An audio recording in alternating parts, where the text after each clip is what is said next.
So last క్లాస్లో integral forms differential forms తీసుకొని Maxwell's equations derive చేసాం. అయితే లాస్ట్ క్లాస్లో 3 ఈక్వేషన్స్ డిస్కస్ చేసాం. సో ఫోర్త్ ఈక్వేషన్ని హోల్డ్ పెట్టాం. సో ఇప్పుడు ఆ ఫోర్త్ ఈక్వేషన్ని డిస్కస్ చేసుకోవచ్చు.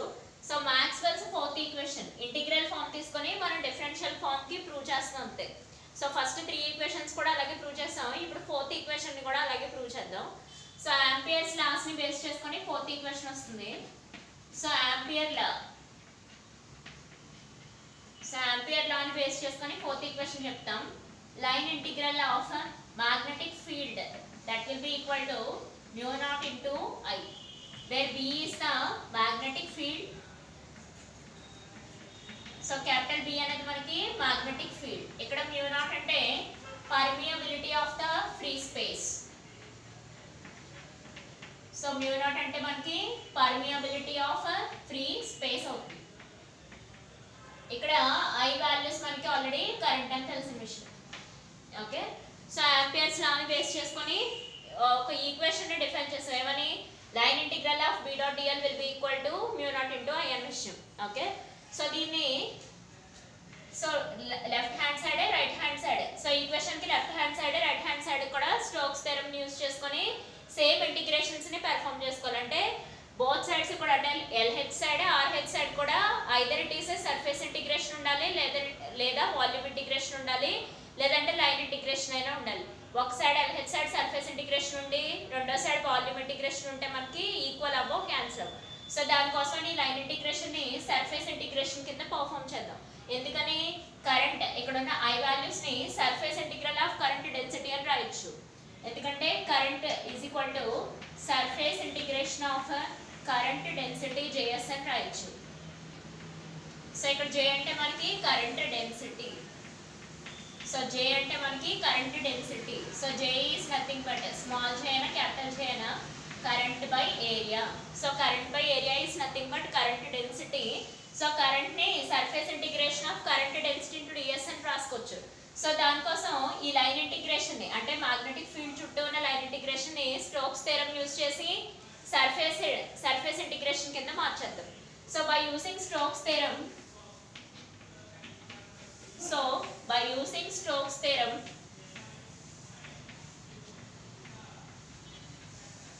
స్టోక్స్ థియరం ని యూస్ చేసుకొని లైన్ ఇంటిగ్రేషన్ ని సర్ఫేస్ ఇంటిగ్రేషన్ కింద చేంజ్ చేసేస్తున్నాను. ఎలా?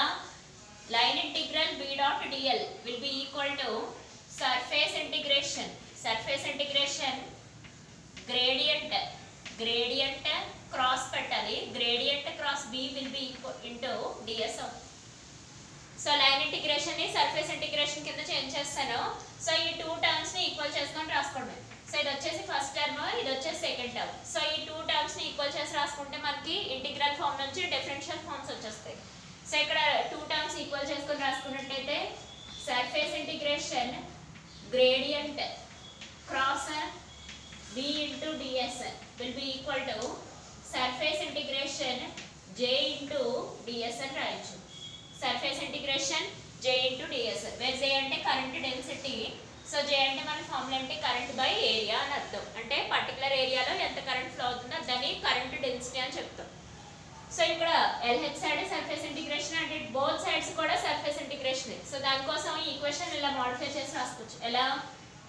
Gradient cross B will be equal to J అని రాసుకోవచ్చు. సో ఈ J ని in terms of electric field replace చేసినట్టయితే so J can be replaced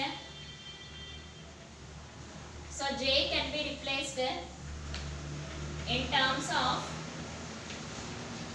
electric field.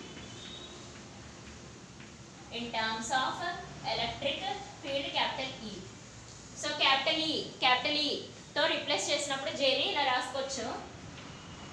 So gradient cross B will be equal to J plus epsilon naught doe E by doe T. So J can be replaced by electric field తో రాసినప్పుడు J కి epsilon naught into doe E by doe T ని add చేసుకోవాలి. So ఇక్కడతో మనకి fourth equation కూడా satisfy చేసుకున్నాం. అంటే ఇంటిగ్రేషన్ ఫామ్ ని తీసుకొని డిఫరెన్షియల్ ఫామ్ దాకా తెచ్చుకున్నాం అంతే. సో ఇవన్నీ మనకి మ్యాక్స్వెల్స్ ఈక్వేషన్స్. ఆయన ప్రపోజ్ చేసిన ఎలక్ట్రోమాగ్నెటిక్ వేవ్స్ కి ఫోర్ టైప్స్ ఆఫ్ ఈక్వేషన్స్ ని ప్రిస్క్రైబ్ చేశారు. సో ఆ ఫోర్ టైప్ ఆఫ్ ఈక్వేషన్ లోనే డిస్కస్ చేసుకున్నాం. సో ఫస్ట్ ఇంటిగ్రల్ ఫార్మ్స్ ఏంటి, డిఫరెన్షియల్ ఫార్మ్స్ ఏంటో డిస్కస్ చేసాం. సో దీన్ని Maxwell's equations of integral forms, differential forms అని చెప్తారు. సో నెక్స్ట్ కాన్సెప్ట్ ఏంటంటే Maxwell's equations of electromagnetic waves అని చెప్పాలి. Next transverse wave nature of electromagnetic waves అని చెప్తారు. సో ట్రాన్స్వర్స్ వేవ్ నేచర్ అంటే ఏం లేదు, అంటే మొత్తం ఎలక్ట్రిక్ ఫీల్డ్ ఎలక్ట్రోమాగ్నెటిక్ వేవ్స్ కదా. సో ఎలక్ట్రిక్ ఫీల్డ్ ఉంటుంది, మ్యాగ్నెటిక్ ఫీల్డ్ ఉంటుంది. సో ఎలక్ట్రిక్ ఫీల్డ్ ఒక డైరెక్షన్లో, మ్యాగ్నెటిక్ ఫీల్డ్ ఏ డైరెక్షన్లో ఫ్లో అవుతాయి అవన్నీ తర్వాత డిస్కస్ చేసుకుందాం. సో ఇదంతా మనకి Maxwell's equations in integral forms and differential forms. So Maxwell's equations of electromagnetic వేవ్స్ని డిస్కస్ చేసుకోవాలి. సో అది డిస్కస్ చేద్దాం. సో ఇక్కడ ఈ లాస్ట్లో ఈ విషయం మాత్రం గుర్తుండాలి, J can be replaced in terms of electric field అయినప్పుడు జేని ఇలా రాసుకోవచ్చు, అంటే current density plus epsilon naught plus do E by do T అని రాసుకోవచ్చు. ఇది తెలిసిందే కదా, partial differentiation, divergent or gradient, cross B అంటే ఇది కర్ల్ బి అని కూడా రాసుకోవచ్చు అనమాట. కర్ల్స్ వస్తే మనకు అక్కడ డైవర్జెంట్స్ వస్తే డాట్ ప్రొడక్ట్స్ వచ్చినట్టు, క్రాస్ ప్రొడక్ట్స్ వస్తే అక్కడ కర్ల్స్ రాసుకోవచ్చు. ఓకే,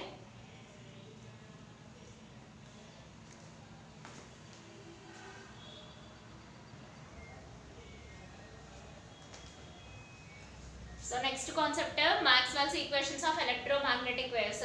యాక్చువల్లీ మనకి వేవ్స్ 2 టైప్స్లో డిఫైన్ చేస్తాం, basic waves, longitudinal waves, transverse waves. Okay, so transverse waves టైప్స్లోకే వస్తాయి ఎలక్ట్రోమాగ్నెటిక్ వేవ్స్, బికాస్ సో ఇది వీటికి క్రెస్టెడ్ రఫ్ ఉంటుంది, వేవ్ నేచర్ ఇలా ఫ్లో అవుతాయి అనమాట. Okay, at the same time electromagnetic వేవ్స్కి ఏంటంటే ఎలక్ట్రిక్ ప్రాపర్టీస్ కొన్ని ఉంటాయి, మ్యాగ్నెటిక్ ప్రాపర్టీస్ కొన్ని ఉంటాయి. Electric properties, magnetic properties half of parts ఉంటాయి అనమాట. సో దానికోసం ఎలక్ట్రోమాగ్నెటిక్ వేవ్స్కి వ్యాక్యూమ్లో కూడా ట్రావెల్ చేస్తాయి. సో ఈ వ్యాక్యూమ్లో ట్రావెల్ చేయడం వల్లే మనకి కమ్యూనికేషన్ అనేది డెవలప్ అయింది. సో కమ్యూనికేషన్ డెవలప్ అవడం అంటే మొబైల్ ఫోన్స్ అనేవి వచ్చాయి. బై యూజింగ్ ఎలక్ట్రోమాగ్నెటిక్ వేవ్స్ మనకి మొబైల్ ఫోన్స్ అనేవి పనిచేస్తాయి. సో ఎలక్ట్రోమాగ్నెటిక్ వేవ్స్లో 50% ఎలక్ట్రిక్ నేచర్ ఉంటుంది, 50% మ్యాగ్నెటిక్ నేచర్లో ఉంటుంది. సో ఎలక్ట్రోమాగ్నెటిక్ వేవ్స్ ట్రాన్స్వర్స్ వేవ్సే, బట్ కానీ సో ఎలక్ట్రోమాగ్నెటిక్ వేవ్స్కి వ్యాక్యూమ్లో కూడా ట్రావెల్ చేయగలరు, అంటే మీడియం అవసరం లేదు. సో దానికోసం అలా ఆ రకంగా ఈ ఎలక్ట్రోమాగ్నెటిక్ వేవ్స్ డెవలప్మెంట్తోనే మనకి కమ్యూనికేషన్ సిస్టమ్ అనేది డెవలప్ అయింది, అంటే mobile phones. Okay, so signal towers, ఒక టవర్కి మధ్యలో లేదా సెండర్కి రిసీవర్కి మధ్యలో కూడా మనకి ఎలక్ట్రోమాగ్నెటిక్ వేవ్స్ అనేవి ఫ్లో అవుతాయి. సో ఎలక్ట్రోమాగ్నెటిక్ వేవ్స్కి 4 ఈక్వేషన్స్ మెయిన్ ఈక్వేషన్స్ కింద చెప్పుకుంటాం. అందులో మ్యాక్స్వెల్స్ డిఫైన్ చేశాడు కాబట్టి Maxwell's equations of electromagnetic waves అని చెప్తారు. సో అందులో ఎలక్ట్రిక్ ఫీల్డ్ ఉంటుంది, మ్యాగ్నెటిక్ ఫీల్డ్ ఉంటుంది. కాబట్టి అదే ఇప్పుడు కూడా డిస్కస్ చేసాం, జస్ట్ ఇప్పుడు లాస్ట్లో డిస్కస్ చేసింది ఏంటంటే ఎలక్ట్రిక్ ఫీల్డ్స్, మ్యాగ్నెటిక్ ఫీల్డ్స్కి డిఫరెంట్ సైంటిస్ట్, అంటే గాస్ ఏం చెప్పారు, ఆంపియర్స్ ఏం చెప్పారు, ఫారడేస్ ఏం చెప్పారు, వాళ్ళందరి లాస్ని బేస్ చేసుకొని ఈయన కన్క్లూడ్ చేసిన లాస్ అన్నమాట ఇవి. అంటే దాని అర్థం ఏంటి, ఇవి ఈయన చెప్పిన వేవ్సే ఎలక్ట్రోమాగ్నెటిక్ వేవ్స్ కదా, అంటే ఎలక్ట్రిసిటీకి సంబంధించిన లాస్ ఒబే చేసుకోవాలి, ఎట్ ద సేమ్ టైం మ్యాగ్నెటిక్కి సంబంధించిన లాస్ కూడా ఒబే చేయాలి. అలా ఒబే చేయాలంటే అక్కడ ఎలక్ట్రిక్ ఫీల్డ్లో చెప్పిన గాస్ తప్పే, at the same time magnetic గురించి చెప్పిన ఆంపియర్స్ తప్పే, ఎట్ ద సేమ్ టైం రెండింటికి రిలేషన్ ఉన్న ఫారడేస్ కూడా తప్పవుతారు. సో ఈ సైంటిస్టులు అందరూ కూడా వాళ్ళు చెప్పిన లాస్ తప్పని ప్రూవ్ చేయాలి. ఈ ఎలక్ట్రోమాగ్నెటిక్ వేవ్స్ ఈక్వేషన్స్ వాళ్ళని సాటిస్ఫై చేస్తూ ఎలక్ట్రోమాగ్నెటిక్ వేవ్స్ రాకపోతే, సో దానికోసం అని చెప్పి ఆ ఈక్వేషన్స్కి ఇంటిగ్రల్ ఫార్మ్స్, డిఫరెన్షియల్ ఫార్మ్స్ అని చెప్పి ఆ ఇంటిగ్రల్ ఫార్మ్స్కి డిఫరెన్షియల్ ఫార్మ్స్కి కూడా వాటిని సాటిస్ఫై చేస్తూ ఈ ఎలక్ట్రోమాగ్నెటిక్ వేవ్స్కి ఈక్వేషన్ చెప్పారు మ్యాక్స్వెల్స్. ఓకే, సో ఆ 4 ఈక్వేషన్స్ కూడా చాలా మోస్ట్ ఇంపార్టెంట్ ఈక్వేషన్స్ ఎలక్ట్రోమాగ్నెటిక్ వేవ్స్కి. సో అందులో first equation gradient dot E will be equal to 0, gradient dot E will be equal to 0. అందులో second equation gradient dot B will be equal to 0. Third equation gradient లేదా divergent gradient cross E will be equal to minus do B by do tea, అంటే partial differentiation అవుతుంది magnetic field. Okay, so ఇక్కడ fourth gradient cross B will be equal to mu into epsilon into do E by do T. So where mu అంటే permeability, epsilon అంటే permittivity. Mu అంటే permeability of the medium, epsilon అంటే permittivity of the medium అని చెప్తాం. Mu అంటే ఒకసారి రాస్తున్నాను చూడండి, permeability of the medium. So ఇవన్నీ కాన్స్టెంట్ వాల్యూస్. ఓకే, ఫ్రీ స్పేస్కి లేదా మీడియంకి ఉండే constant values. Permeability of medium where epsilon is equal to permittivity of medium.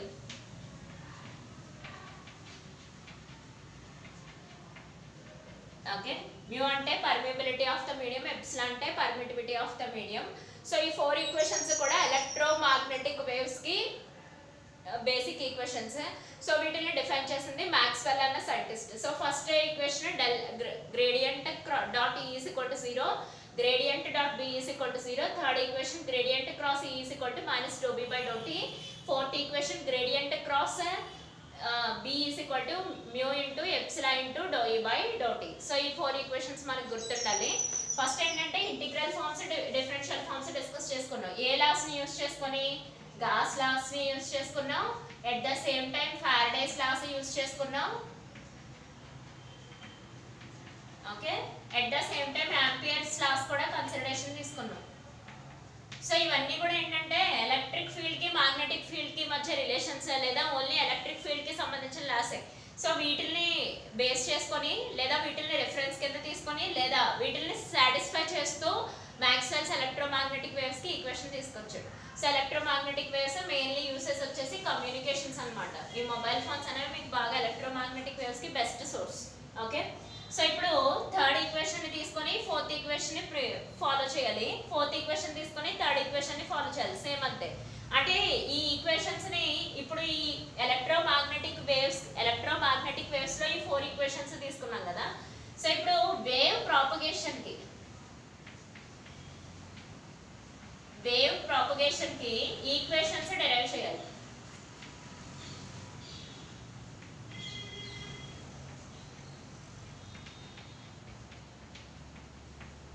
So wave propagation కి ఈక్వేషన్స్ ని డెరైవ్ చేయాలి. సో థర్డ్ ఈక్వేషన్ లోని ఫోర్త్ ఈక్వేషన్ తీసుకొని వేవ్ ప్రాపగేషన్ కి ఈక్వేషన్ డెరైవ్ చేయాలి. వేవ్ ప్రాపగేషన్ అంటే ఏంటి? ఫర్ ఎగ్జాంపుల్ ఎలక్ట్రోమాగ్నెటిక్ వేవ్స్ ఇలా మూవ్ అవుతున్నాయి అనుకో. సో ఇది ఎలక్ట్రిక్ ఫీల్డ్ వల్ల వచ్చేది, ఎట్ ద సేమ్ టైం ఇది మనకి మ్యాగ్నెటిక్ ఫీల్డ్ వల్ల వచ్చేది అనుకోవచ్చు. ఓకే, సో ఇది మ్యాగ్నెటిక్ ఫీల్డ్ వల్ల, ఇది ఎలక్ట్రిక్ ఫీల్డ్ వల్ల wave propagation is nothing but motion in a particular direction. So propagation is nothing but a motion in a particular direction. So ఇప్పుడు వేవ్ ప్రాపగేషన్ కి equation చెప్తున్నాం అన్నమాట. So ఆ wave propagation కి equation చెప్పడమే మనకి electromagnetic waves కి equation చెప్పడం. కానీ ఖచ్చితంగా ఈ 4 లాస్ మాత్రం యూజ్ చేసుకోవాలి. ఓకే, ఖచ్చితంగా ఈ 4 లాస్ మాత్రం యూజ్ చేసుకోవాలి. సో ఫస్ట్ నేను ఏం చేస్తున్నానంటే లాస్ట్ ఈక్వేషన్ ని యూజ్ చేసుకుంటున్నాను. ఓకేనా? సో ఇందులో నేను ఫస్ట్ లాస్ట్ ఈక్వేషన్ ని యూజ్ చేసుకుంటున్నాను, అంటే ఫోర్త్ ఈక్వేషన్ ని యూజ్ చేస్తున్నాను. ఈక్వేషన్స్ అసలు రబ్ చేయను, వీటిని నేను జాగ్రత్తగా అబ్జర్వ్ చేయాలి. సో ఇది ఏంటంటే gradient cross B will be equal to mu into epsilon into dow E by dow T అని చెప్పారు. ఓకే, సో ఇప్పుడు ఏం చేద్దామంటే అటు సైడ్ ఇటు సైడ్ కూడా మనం గ్రేడియంట్ ని మళ్ళీ క్రాస్ మల్టిప్లై చేద్దాం. సో గ్రేడియంట్ క్రాస్ B అని రాసుకోవచ్చు. అంటే అటు ఇటు కూడా గ్రేడియంట్ క్రాస్ ని LH సైడ్ RH సైడ్ కూడా గ్రేడియంట్ ని క్రాస్ మల్టిప్లికేషన్ చేస్తున్నాను అనమాట. సో ఇక్కడ gradient cross mu into epsilon into dow E by dow T అని చెప్తున్నాం. ఓకే, సో ఇప్పుడు గ్రేడియంట్ క్రాస్ గ్రేడియంట్ ని minus gradient cross square dot B అని కూడా రాసుకోవచ్చు. ఓకే, సో ఇది మొత్తాన్ని, ఇది ఈక్వేషన్ అన్నమాట. జస్ట్ ఫార్ములా యూస్ చేసుకొని దీన్ని ఎలా రాసుకోవచ్చు, మైనస్ గ్రేడియంట్ క్రాస్ కాస్త డాట్ ప్రొడక్ట్ అయిపోతుంది, dot B. Okay, that will be equal to mu into epsilon into doe into gradient cross E by dow T అని రాసుకోవచ్చు. ఓకే, సో ఇక్కడ మీరు అబ్జర్వ్ చేసిన విషయం ఏంటంటే థర్డ్ ఈక్వేషన్ నుంచి gradient cross E is equal to ఏమని రాయొచ్చు, minus dow B by dow T అని రాయొచ్చు. అవునా?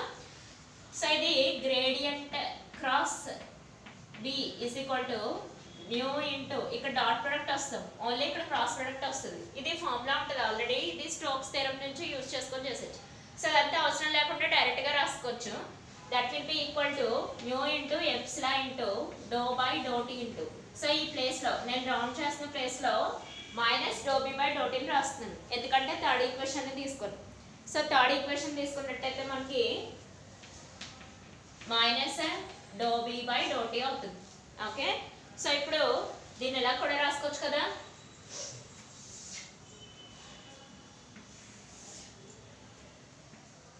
Minus gradient cross dot B is equal to minus ఈ మైనస్ అమ్మ, ఇక్కడ ఉన్న మైనస్ ముందుకు రాసేస్తున్నాను అంతే, ఇక్కడ ఉన్న మైనస్ని ఓకే మైనస్ని ముందుకి రాస్తున్నాను ఏమని mu into epsilon into do square B by ఏమవుతుంది డో టీ స్క్వేర్ అవుతుంది. ఓకే పార్షియల్ డిఫరెన్సియేషన్ బట్ కానీ సెకండ్ డెరివేటివ్ ఫస్ట్ డెరివేటివ్ కాదనమాట సెకండ్ డెరివేటివ్. సో ఇక్కడ ఇది మైనస్ మైనస్ క్యాన్సిల్ అవుతుంది. సో ఇంకా దీన్ని ఎలా రాసుకోవచ్చు gradient cross dot B is equal to mu into epsilon into do square B by do T square అని రాసుకోవచ్చు. ఓకే సో ఇది వేవ్ ప్రాపగేషన్కి ఈక్వేషన్. వేవ్ ప్రాపగేషన్ అంటే మోషన్కి ఈక్వేషన్ అనమాట. Okay do square dot B is equal to mu into epsilon into do square B by do T square partial differentiation కానీ second derivative. So ఇక్కడ dot product చేసుకుంటాం. So ఇక్కడ mu అంటే permeability of the free space medium constant value, epsilon అంటే permittivity of the medium అది కూడా constant values. Okay so దీన్ని base చేసుకొని మళ్ళీ వేవ్ ప్రాపగేషన్కి సెకండ్ టైప్ ఆఫ్ ఈక్వేషన్ కూడా చెప్పవచ్చు, అది కూడా చూద్దాం ఒకసారి. వేవ్ ప్రాపగేషన్ కంటే వేవ్ డైరెక్షన్స్కి ఈక్వేషన్ చెప్తున్నాం, నెక్స్ట్ వేవ్ వెలాసిటీస్ కూడా ఈక్వేషన్ చెప్పాలి by using permeability and permittivity. Okay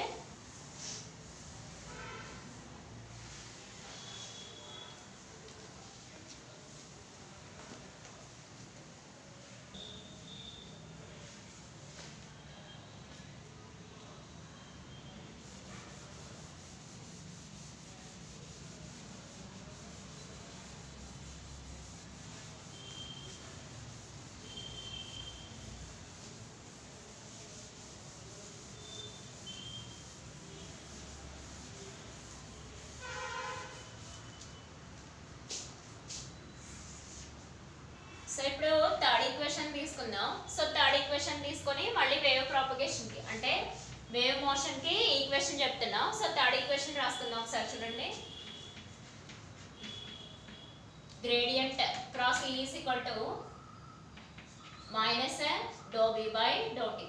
okay so ఇందాక ఏంటంటే ఫోర్త్ ఈక్వేషన్ తీసుకొని ప్రూవ్ చేసాం. ఇప్పుడు థర్డ్ ఈక్వేషన్ తీసుకుంటున్నాను, క్రాస్ మార్క్ పెట్టిన ఈక్వేషన్ తీసుకుంటున్నాను third.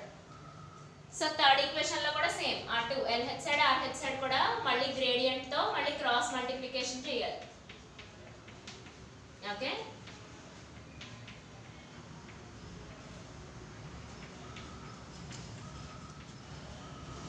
So left hand side right hand side కూడా గ్రేడియంట్ తో క్రాస్ మల్టిప్లికేషన్ చేసాం. సో దీన్ని ఇలా రాసుకోవచ్చు అనమాట. దీన్ని స్టోక్స్ థియరమ్ యూస్ చేసుకొని ఇలా రాసుకోవచ్చు, అది కూడా ఒకసారి డిస్కస్ చేద్దాం చూడండి.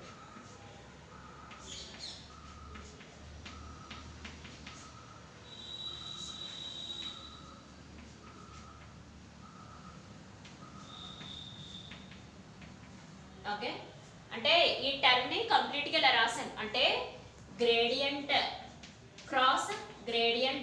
క్రాస్ ఈని ఇలా రాసుకోవచ్చు అనమాట. అంటే ఎలా గ్రేడియంట్ ఇంటూ గ్రేడియంట్ డాట్ ఈ మైనస్ గ్రేడియంట్ స్క్వేర్ డాట్ ఈ ఇలా రాసుకోవచ్చు అనమాట. సో ఇక్కడ ఇది ఆల్రెడీ తెలిసిన విషయమే. ఫస్ట్ ఈక్వేషన్ అబ్జర్వ్ చేయండి. సో ఇక్కడ ఫస్ట్ ఈక్వేషన్ నుంచి gradient dot E will B value equal to ఏమవుతుంది 0 అయిపోతుంది. అంటే ఈ టోటల్ టర్మ్ మనకి 0 అయిపోతుంది. ఇంకెట్ వచ్చి సెకండ్ టర్మ్ ఈ టర్మ్ ఒక్కటే ఎగ్జిస్ట్ అవుతుంది అనమాట. ఇందాక నేను అందుకే డైరెక్ట్ గా రాస్తాను, అర్థమైందా? సో ఇందులో ఫస్ట్ టర్మ్ మనకి 0 అయిపోద్ది. మాక్స్వెల్స్ ఈక్వేషన్స్ యూస్ చేసుకుని gradient dot E is equal to 0 అయిపోతుంది, అది వేరే విషయం. ఫస్ట్ స్టోక్స్ థియరమ్ యూస్ చేస్తామమ్మా, తర్వాత ఫస్ట్ ఈక్వేషన్ ఉంది కదా ఆ ఫస్ట్ ఈక్వేషన్ ని సబ్స్టిట్యూట్ చేస్తే ఈ టర్మ్ అంతా మనకి 0 అయిపోద్ది. ఇంకా డైరెక్ట్ గా ఈ టర్మ్ ఒక్కటే రాసాను అనమాట. ఓకే సో ఇక్కడ మీరు అబ్జర్వ్ చేసినట్టయితే minus gradient square dot E is equal to ఏమవుతుంది ఈ టర్మ్ ని రౌండ్ అప్ చేస్తున్నాను చూడండి. రౌండ్ అప్ చేసి మార్క్ చేస్తున్నాం కదా, ఈ టర్మ్ ఒకసారి అబ్జర్వ్ చేసినట్టయితే ఇక్కడ minus doe by do T. So ఇక్కడ గ్రేడియంట్ క్రాస్ బి అని రాస్తాం అన్నమాట. అంటే డో బై డో టీకి గ్రేడియంట్ ని inside పంపించేస్తాం.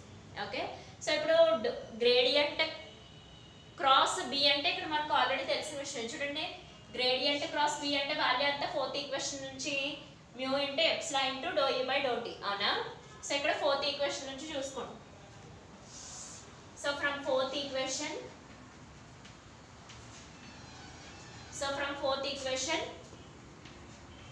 cross b is equal to mu into epsilon into dou e by dou t అవునా.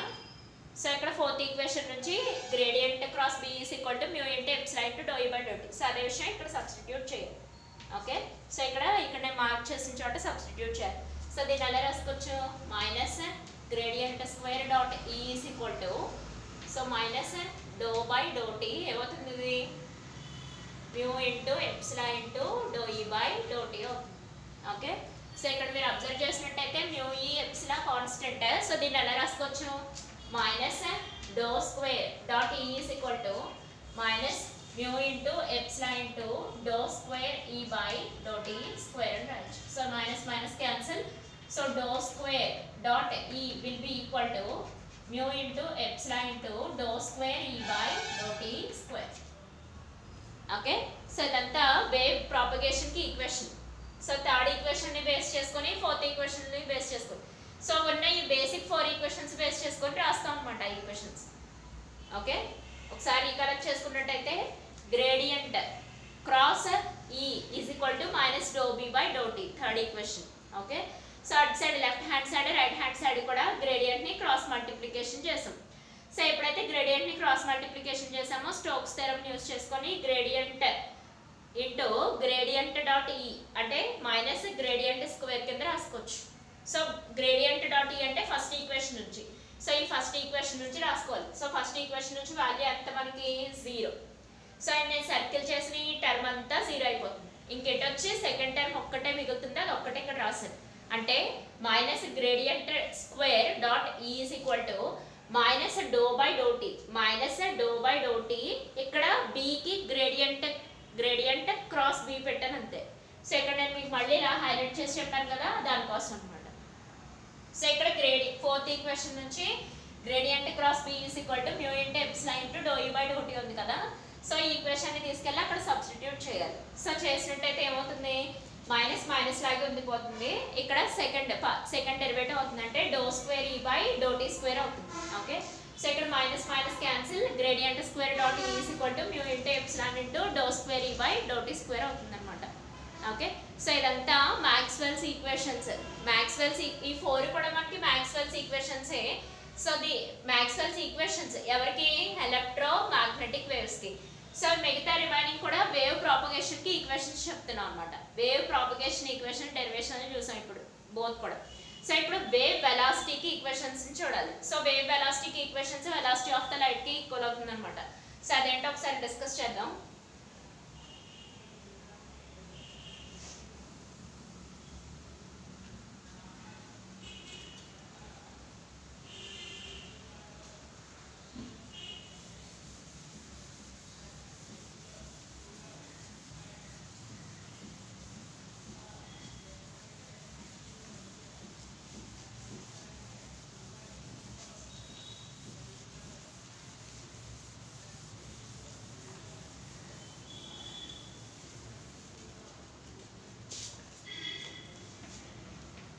సో వేవ్ వెలాసిటీ చూస్తున్నాం అంటే ఎలక్ట్రోమాగ్నెటిక్ వేవ్ వెలాసిటీ అన్నమాట.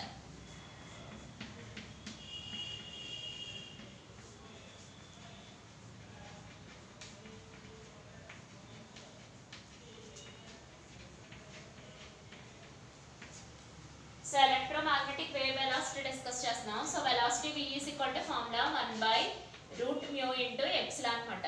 మ్యూ అంటే permeability of the medium, epsilon అంటే permittivity of the medium, mu అంటే permeability of medium, epsilon అంటే permittivity of medium. Okay. కానీ mu నాట్కి ఎప్సిలాన్ నాట్కి డిఫరెంట్ మీనింగ్స్ ఉన్నాయి. ఇక్కడ మనకి మ్యూ నాట్ అంటే permeability of the free space. దీని వాల్యూస్ తెలుసు మనకి. ఫ్రీ స్పేస్ వేరు, మీడియంస్ వేరు, తెలిసిందే కదా. ఫ్రీ స్పేస్ అంటే వాక్యూమ్ సంబంధించి, అదే మీడియం అంటే సమ్ మెటీరియల్ మీడియం ఏదో ఒకటి ఉంటుంది. పర్మియబిలిటీ ఆఫ్ ఫ్రీ స్పేస్ అంటే మీడియం అంటే some material medium, whether it is a solid liquid gas ఏదైనా సరే మెటీరియల్ మీడియం ఉంటుంది. సో దీని వాల్యూ ఎంతంటే 4π × 10⁻⁻⁷. ఓకే.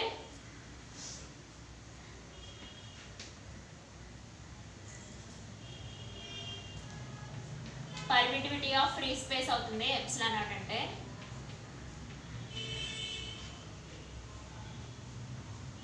సో ఎప్సిలాన్ నాట్ అంటే permittivity of the free space అవుతుంది. సో ఇక్కడ ఎప్సిలాన్ నాట్ అంటే 8.85 ఇంటూ 10⁻⁻12 అని చెప్తారు. సో ఈ రెండు కూడా వాటి వాల్యూస్ అనమాట. ఓకే, సో దీన్ని బేస్ చేసుకొని మనం వేవ్ వెలాసిటీని మీడియంతోని చెప్పొచ్చు లేదా ఫ్రీ స్పేస్తోని కూడా చెప్పొచ్చు. వేవ్ వెలాసిటీని మీడియంస్తోని చెప్పొచ్చు, ఫ్రీ స్పేస్తోని కూడా చెప్పొచ్చు. So by using wave velocity equation V is equal to 1/√μ into epsilon. Okay,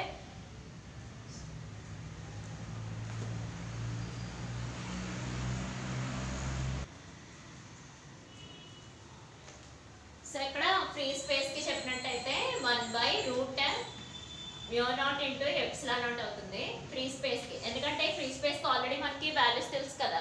so దాన్ని బేస్ చేసుకొని ఫ్రీ స్పేస్ కి వేవ్ వెలాసిటీ క్యాలిక్యులేట్ చేసుకుందాం. అది ఎలాగో ఒకసారి చూద్దాం. చూడండి, ఇవి ఎలాగా మీడియం కి సెపరేట్ వాల్యూస్ ఇవ్వాలి. వాళ్ళు ఇచ్చినప్పుడు మనం వేవ్ వెలాసిటీని క్యాలిక్యులేట్ చేసుకోవచ్చు. అలా ఇవ్వలేనప్పుడు మరి మనం ఫ్రీ స్పేస్ కైనా వేవ్ వెలాసిటీ ఈక్వేషన్ చెప్పాలి కదా. సో ఫ్రీ స్పేస్ లో వేవ్ వెలాసిటీ ఈక్వేషన్ చూసినట్టయితే 1/√μ0 into epsilon naught అవునా, wear μ0 is equal to 4π into 10⁻⁻7 అది ఇందాక చెప్పుకున్నాం. కానీ మనకి 1/4π epsilon naught అంటే 9 into 10⁻⁹. సో దీన్ని బేస్ చేసుకొని ఎప్సిలాన్ నాట్ ఇక్కడ డివిజన్ లో దట్ సైడ్ తీసుకెళ్తే మల్టిప్లికేషన్ అంటే 1/4π into 9 into 10⁻⁹ that will be equal to epsilon naught అని కూడా చెప్పొచ్చు. అంటే 8.85 అలా కాకుండా ఇలా డైరెక్ట్ గా క్యాన్సిల్ అవుతుంది, ఎందుకంటే ఇక్కడ 4π ఉంది కదా అందుకోసం.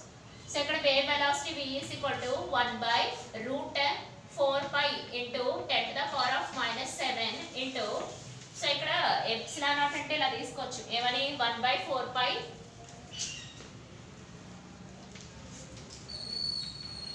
సో 1/4π into 9 into 10⁻⁹ అని తీసుకోవచ్చు.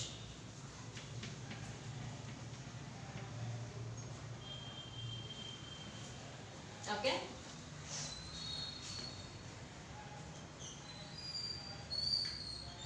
సో ఇక్కడ క్యాన్సిల్ అవుతాయి, 4π క్యాన్సిల్ అవుతాయి. సో ఇంకా రిమైనింగ్ టర్మ్స్ ఏమున్నాయో చూడాలి ఒకసారి. సో రిమైనింగ్ టర్మ్స్ అబ్జర్వ్ చేసినట్టయితే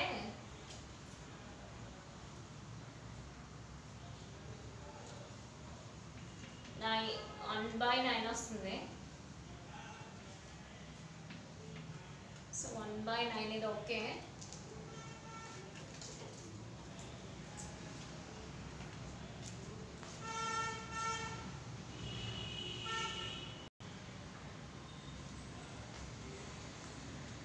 సో ఇక్కడ 10⁻⁻7 కిందకి తీసుకొస్తే 10⁻9 + 7 అవుతుంది. సో ఇక్కడ V will be equal to complete గా రూట్ ని పైకి తీసుకెళ్ళిపోదాం.